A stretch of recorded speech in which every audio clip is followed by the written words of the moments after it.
तो वक्त हो चुका है आज की 25 महत्वपूर्ण बड़ी खबरों का। 1 जून दिन शनिवार। आइए जानते हैं आज के मुख्य समाचार। उत्तर प्रदेश समेत देश और दुनिया की खास खबर है जो आपके लिए हम लेकर आए हैं। दोस्तों आज 1 जून को कई सारे बड़े बदलाव होने वाले हैं जिसका असर आम नागरिकों पर पड़ेगा, आपकी जेब पर पड़ेगा। आइए जानते हैं क्या क्या बदलाव हो गया है आज 1 जून से और क्या लाभ आपको आज 1 जून से मिलना भी शुरू हो जाएगा। दोस्तों 4 जून को लोकसभा का नतीजा आने वाला है और इसके साथ ही किस किस सरकार बनने वाली है इस पर भी कई सारे अपडेट आ गए हैं। आइए जानते हैं तमाम बड़ी खबरें। इस वीडियो में आप अंत तक बने रहिएगा। चलिए शुरू करते हैं खबर की। तो बैंकों में धोखाधड़ी के मामले 2.5 गुना बढ़ गए हैं। प्राइवेट में ऑनलाइन तो पीएसयू में लोन संबंधी जालसाजी अधिक हो रही है। आरबीआई की सालाना रिपोर्ट में हुआ खुलासा, निजी बैंकों में ऑनलाइन धोखाधड़ी और सरकारी बैंकों में लोन संबंधी जालसाजी के मामले सबसे ज्यादा हो रहे हैं।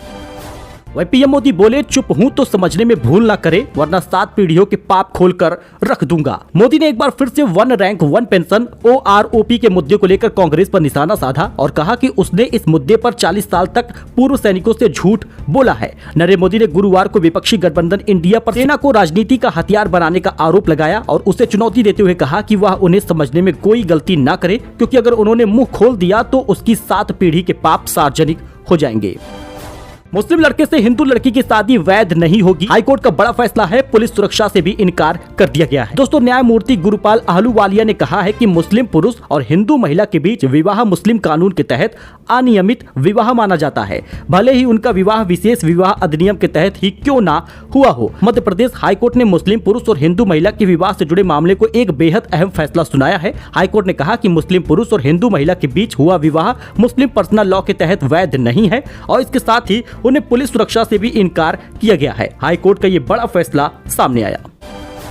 वीआईपी अभी ना आए। 4 धाम में इतनी भीड़ है कि उत्तराखंड सरकार को करनी पड़ी है बड़ी अपील। उत्तराखंड सरकार ने 4 धाम यात्रा में उमड़ी भीड़ को देखते हुए राज्य और केंद्र शासित प्रदेशों को पत्र लिखा है। कहा गया है कि वे 10 जून तक किसी गणमान्य या वीआईपी व्यक्ति को 4 धाम यात्रा पर न भेजे।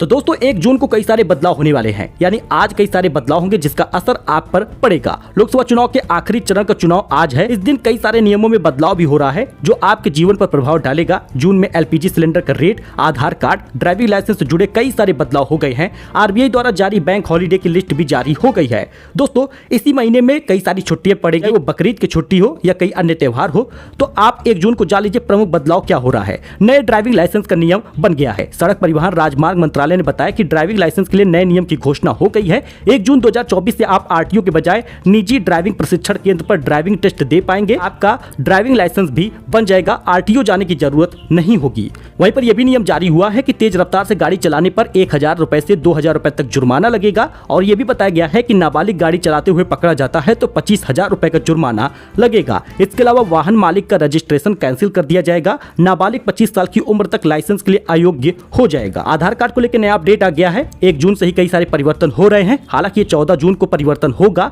आपको बता दें आधार कार्ड में 14 जून तक आप फ्री में अपडेट करा पाएंगे। कोई भी बदलाव कराना है तो 14 जून तक आप आधार को फ्री में अपडेट कर पाएंगे। इसके बाद आपको शुल्क देना पड़ेगा, 50 रुपए भुगतान करना पड़ेगा।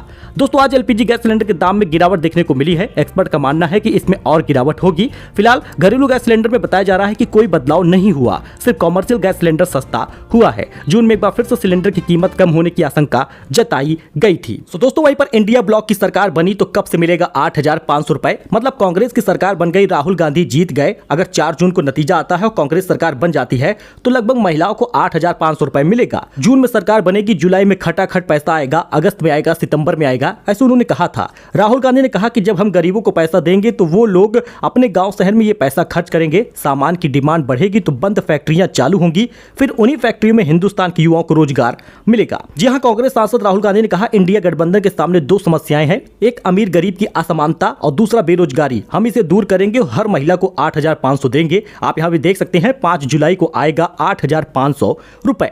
राहुल गांधी ने कहा कि 4 जून को इंडिया गठबंधन सरकार बनी तो 5 जुलाई को देश की करोड़ों गरीब महिलाओं को बैंक खाते में 8,500 रुपए जमा किया जाएगा। वही दोस्तों जम्मू में हुआ बड़ा बस हादसा, किसी की 3 पीढ़ियां समाप्त हो गई तो किसी का पूरा परिवार ही खत्म हो गया। अब तक यूपी के 22 लोग खत्म हुए हैं। हाथरस से यात्रियों को लेकर जम्मू कश्मीर जा रही बस गुरुवार सुबह अखनूर के टांडा क्षेत्र में गहरी खाई में पलट गई। हादसे में किसी की 3 पीढ़ियां तो किसी का पूरा परिवार ही खत्म हो गया। गाँव के लोगों के अनुसार 28 मई की शाम को 5 बजे गाँव से बस संख्या यूपी 81 CT 4058 वैष्णो देवी के दर्शन के लिए निकली थी। ये सभी लोग यात्रा करने गए थे। तो गर्मी से मिलेगी राहत। भीषण गर्मी में बेहाल लोगों के लिए एक गुड न्यूज है। पूरे यूपी में आंधी के साथ झमाझम बारिश होगी, मौसम विभाग ने बताई है डेट। दोस्तों उत्तर प्रदेश में भीषण गर्मी से लोग बेहाल हैं और इसके लिए एक गुड न्यूज है। मौसम विभाग ने येलो अलर्ट जारी किया है। आज से बदलेगा मौसम। 2 जून को पूरे प्रदेश में आंधी और बारिश के आसार हैं। शाहजहांपुर में भी आंधी पानी आया है, ओले भी गिरे हैं। गर्मी से 29 लोगों की फिलहाल दोस्तों मौत हुई है। हीट स्ट्रोक के कारण 29 लोगों की जान गई है। प्रयागराज और कौशाम्बी में एक व्यक्ति की मौत हुई, जबकि पूर्वांचल के 5 जिलों में गुरुवार को हीट वेव से 12 लोगों की मौत हुई है। बनारस, बलिया, गाजीपुर, आजमगढ़ ये सभी जगह पर लगभग 48 पार तापमान चल रहा है। दोस्तों दिल्ली में पानी के लिए हाहाकार मचा है। बर्बादी रोकने को आम आदमी पार्टी सरकार ने बनाए हैं कड़े नियम। बोरवेल की 24 घंटे निगरानी होगी। दिल्ली में पानी की कमी को देखते हुए आप सरकार ने बर्बादी रोकने के लिए नियम कड़े कर दिए हैं। सरकार ने वाटर टैंकर वॉर रूम बनाया है। दिल्ली जल बोर्ड की 200 टीमें बनाई गई है। बर्बादी रोकने के लिए और कई कड़े नियम भी बनाए गए हैं। वर्कशॉप, वॉशिंग सेंटर पर भी होगी कार्रवाई। वही माफियाओं को कुचलने के लिए यूपी से लुधियाना भेजूंगा बुलडोजर। पंजाब में खूब गरजे सीएम योगी। उत्तर प्रदेश के मुख्यमंत्री योगी आदित्यनाथ ने लोकसभा चुनाव के 7वें और आखिरी चरण के लिए चुनाव प्रचार के अंतिम दिन पंजाब में विपक्ष पर जमकर हमला बोला है। उन्होंने कहा पंजाब जमीन, ड्रग और रेत माफियाओं का अड्डा बना है। लुधियाना और आनंदपुर साहिब में रैलियों को संबोधित करते हुए उन्होंने कहा कि वे इन माफियाओं को कुचलने के लिए उत्तर प्रदेश से बुलडोजर भेजेंगे। आइए गोल्ड सिल्वर प्राइस के बारे में जान लेते हैं, क्योंकि 72,000 रुपए के नीचे आ गया सोना। चांदी 92,680 रुपए प्रति किलो बिक रही है। 30 मई और 31 मई को सोने के दाम में गिरावट देखी गई। 10 ग्राम 24 कैरेट का सोना लगभग 450 रुपए सस्ता हुआ है। 71,990 का अब मिलेगा। वही चांदी की बात कर ले तो 1 किलो चांदी 1438 रुपए सस्ती हो गई है। 92,680 रुपए प्रति किलो में बिक रही है। आप यहाँ पे सोने चांदी का नया रेट देख सकते हैं।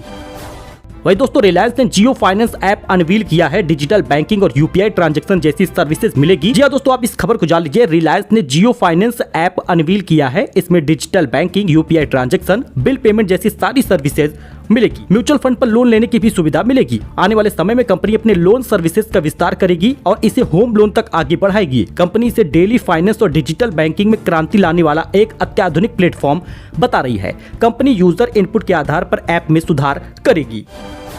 तो केरल पहुंच गया है मानसून। 27 जून तक दिल्ली आने की संभावना है। राजधानी में हीट स्ट्रोक से कई लोगों की मौत हुई है। बीमार शख्स को 107 डिग्री का बुखार था, अब उसकी मौत हुई। दोस्तों देश के 7 राज्यों में 30 मई को हीट वेव का रेड अलर्ट जारी हुआ था। अब 1 जून को भी आज भी रेड अलर्ट जारी है। इसमें पंजाब, हरियाणा, दिल्ली, राजस्थान, कई हिस्से और कुछ हिस्से बिहार, झारखंड, ओडिशा और उत्तर प्रदेश के हैं। और इसके साथ ही हिमाचल प्रदेश, महाराष्ट्र, छत्तीसगढ़ में भी ऑरेंज अलर्ट जारी किया गया है। इस बार मानसून पूर्वानुमान के 1 दिन पहले आ रहा है। IMD ने 31 मई तक इसके केरल पहुंचने की संभावना जताई थी। मानसून जल्दी आने का कारण रेमल साइक्लोन बताया जा रहा है। वही गर्मी का असर आप देख लीजिए। दिल्ली में पाइप से कार धोने पर 2,000 रुपए का फाइन लगेगा। दिल्ली की जल मंत्री आतिशी ने दिल्ली जल बोर्ड के CEO को पत्र लिखकर निर्देश दिया है कि वे तुरंत दिल्ली भर में 200 टीमें तैनात करें, ताकि पाइप से कार धोने, पानी की टंकियों को ओवरफ्लो होने और निर्माण या व्यावसायिक उद्देश्यों के लिए घरेलू जल आपूर्ति के उपयोग पर नकेल कसी जा सके। आतिशी ने निर्देश दिया है कि 30 मई को सुबह 8 बजे से टीम तैनात की जाएगी और पानी की बर्बादी करने वाले को लगभग 2,000 रुपए का जुर्माना देना पड़ेगा। वही राहुल बोले इंडिया गठबंधन की सरकार बन रही है। जी हाँ दोस्तों, कई एक्सपर्ट ने भी बताया कि राहुल की सरकार बन रही है। कार्यकर्ताओं को बब्बर शेर बताया। कहा पीएम ने मुझसे डिबेट नहीं किया, अब मौन व्रत पर गए हैं। 7वें चरण के चुनाव के बाद कांग्रेस नेता राहुल गांधी ने दावा किया है कि इंडिया ब्लॉक की सरकार बन रही है और एक्सपर्ट भी यही मान रहे हैं। पीएम मोदी का विवेकानंद रॉक पर 45 घंटे का ध्यान होगा। कन्याकुमारी में 1 जून तक रहेंगे। भगवती अम्मन देवी की पूजा भी की है। नरेंद्र मोदी का कन्याकुमारी में विवेकानंद रॉक मेमोरियल के ध्यान मंडप में 45 घंटे ध्यान शुरू हो चुका है। वे 1 जून तक ध्यान मग्न रहेंगे। मोदी उसी जगह ध्यान कर रहे हैं जहां 1892 में स्वामी विवेकानंद ने ध्यान किया था। सो दोस्तों ये कुछ अपडेट था, नई जानकारी थी। आई होप कि आपको ये पसंद आया होगा। मिलते हैं एक नई जानकारी के साथ नए वीडियो में। आप हमारे साथ ऐसे ही जुड़े रहिए फॉर लेटेस्ट न्यूज। फिलहाल के लिए इतना ही। धन्यवाद।